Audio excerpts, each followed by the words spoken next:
पवित्र आत्मा द्वारा जीवन क्या है, कैसा है, आइए बाइबल के वचन के अनुसार देखते हैं। रोमियो 8:1 में लिखा है, अतः अब जो मसीह यीशु में है उन पर दंड की आज्ञा नहीं, क्योंकि वे शरीर के अनुसार नहीं वरन आत्मा के अनुसार चलते हैं। जी हाँ दोस्तों, पवित्र आत्मा द्वारा जीवन कैसा है? शरीर के अनुसार नहीं बल्कि आत्मा के अनुसार चलना है। और जो यीशु मसीह में है उन पर दंड की आज्ञा नहीं, क्योंकि वे शरीर के अनुसार नहीं बल्कि आत्मा के अनुसार चलते हैं। और 8:13 में लिखा है, क्योंकि यदि तुम शरीर के अनुसार दिन काटोगे तो मरोगे, और यदि आत्मा से देह की क्रियाओं को मारोगे तो जीवित रहोगे। जी हाँ दोस्तों, अगर हम शरीर के अनुसार दिन काटेंगे तो मरेंगे, लेकिन आत्मा से शरीर के कार्यों को नष्ट करेंगे तो हम जीवित रहेंगे। रोमियो 8:6 में भी कहता है, शरीर पर मन लगाना तो मृत्यु है, परंतु आत्मा पर मन लगाना जीवन और शांति है। इसीलिए वचन कहता है कि अतः जो मसीह यीशु में है उन पर दंड की आज्ञा नहीं, क्योंकि वे शरीर के अनुसार नहीं बल्कि आत्मा के अनुसार चलते हैं। क्योंकि आत्मा जीवन और शांति देता है और शरीर मारता है। शरीर पर मन लगाना तो मृत्यु है, परंतु आत्मा पर मन लगाना जीवन और शांति है। और 7 आयत में कहता है, क्योंकि शरीर पर मन लगाना तो परमेश्वर से बैर रखना है, क्योंकि न तो परमेश्वर की व्यवस्था के अधीन है और न हो सकता है। और 8 आयत में लिखा है कि और जो शारीरिक दशा में वे परमेश्वर को प्रसन्न नहीं कर सकते। जी हाँ दोस्तों, हमें शरीर के अनुसार नहीं बल्कि आत्मा के अनुसार जीवन जीना है। और हम वचन देखेंगे 1 यूहन्ना 2:15 से 17 आयत तक देखेंगे। यहाँ पर लिखा है, तुम न तो संसार से और न संसार की वस्तुएं से प्रेम रखो।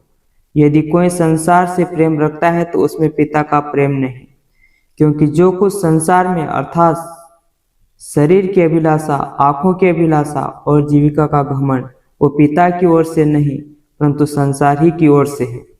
संसार और उसकी अभिलाषाएं दोनों मिटते जाते हैं, पर जो परमेश्वर की इच्छा पर चलता है वह सर्वदा बना रहेगा।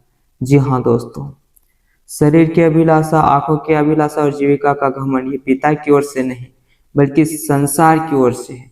और हम पिता की आज्ञा और इच्छा के अनुसार चलेंगे तो हम जीवन जिएंगे और अनंत जीवन जिएंगे। और अगर शरीर के अनुसार चलेंगे, संसार के अनुसार चलेंगे, दुनिया में जैसे आंखों की अभिलाषा, शरीर की अभिलाषा, जीविका का घमंड, ये सब शैतान की ओर से है। तो हमें आत्मा के अनुसार चलेंगे तो इन सारी चीज़ों के ऊपर मन नहीं लगाएंगे।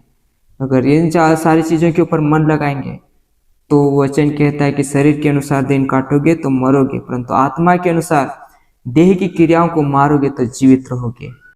शरीर पर मन लगाना क्या है और आत्मा के ऊपर मन लगाना क्या है? आए शरीर के ऊपर मन लगाना क्या है, उस वचन को देखेंगे हम। गलातियों की पत्री 5:19 आयत से हम देखते हैं, शरीर के काम तो प्रकट है, अर्थात व्यभिचार, गंदे काम, लुचपन, मूर्ति पूजा, टोना, बैर, झगड़ा, ईर्ष्या, क्रोध, विरोध, फूट, विधर्म, डाहा, मतवालापन, लीला कीड़ा, इनके जैसे और काम है। इसके विषय में मैंने तुमसे पहले से कह देता हूँ, जैसा पहले कह भी चुका हूँ, कि ऐसे ऐसे काम करने वाले परमेश्वर के राज्य के वारिस न होंगे।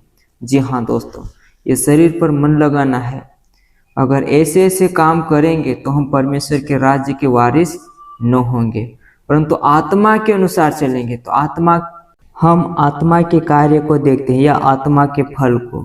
यह गलातियों 5:22 से हम देखते हैं, पर आत्मा का फल प्रेम, आनंद, शांति, धीरज, कृपा, भलाई, विश्वास, नम्रता और संयम, ऐसे ऐसे कामों के विरोध में कोई भी व्यवस्था नहीं है। 24 आयत में, और जो मसीह यीशु के हैं उन्होंने शरीर को उसकी लालसाओं और अभिलाषाओं समेत क्रूस पर चढ़ा दिया है।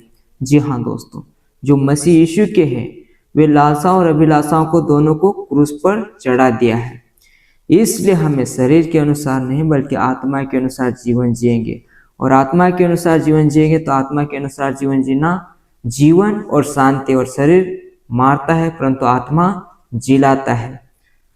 और आगे वचन में लिखा है गलातियों 6:7 में, धोखा न खाओ, परमेश्वर ठट्टों में नहीं उड़ाया जाता, क्योंकि मनुष्य जो कुछ बोता है वही काटेगा। इसलिए दोस्तों याद रखना, हमें शरीर के अनुसार जीवन नहीं जीना है बल्कि आत्मा के अनुसार जीवन जीना है, क्योंकि परमेश्वर हर बातों का लेखा लेगा।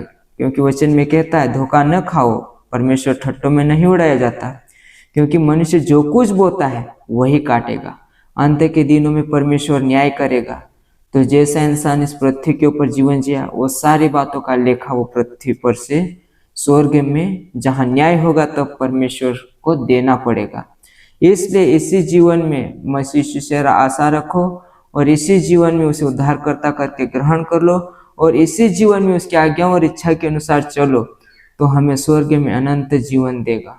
अगर हम इसी जीवन में मसीह यीशु से आशा नहीं रखेंगे और संसार की चीज़ों के ऊपर आशा रखेंगे तो हमें मौत मिलनी है। इसलिए आप ध्यान रखें कि वचन क्या कहता है, सुनो, समझो और वचन के अनुसार चलो। प्रभु आप सभी को इस पवित्र वचन को सुने जाने और पढ़े जाने पे आशीष दे। Praise the Lord.